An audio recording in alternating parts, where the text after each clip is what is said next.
Hi everyone, and welcome to another video. Today I'll show you how to unlock a phone without spending any money. That's right, absolutely free. I'll guide you step by step on how to unlock any smartphone, no matter the brand. First, let's understand that there are three types of unlocks. Network unlock.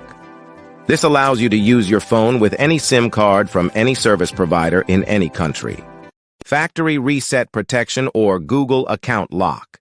This is useful if you bought a phone that has a cloud-based lock from the previous owner.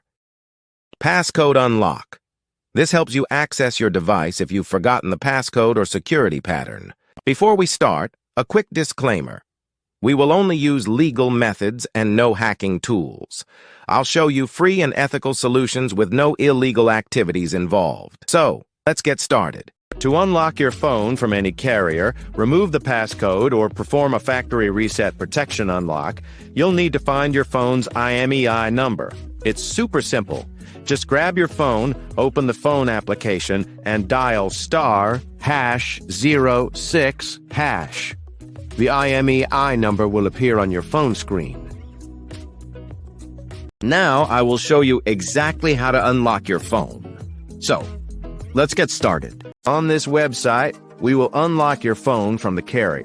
You only need to provide some information, including the exact phone model, the IMEI number, the number we obtained earlier by dialing *#06#, and the email address where you will receive the notification that your phone has been unlocked. For the factory reset protection unlock, you will need to access this website. Here, you will need to complete a form with your phone model, IMEI number, and email address. To bypass the screen lock pattern, password, or PIN on your phone without losing data, you can use this free service on this website. I hope you enjoyed this video. Please don't forget to share, comment, and subscribe. See you in the next one.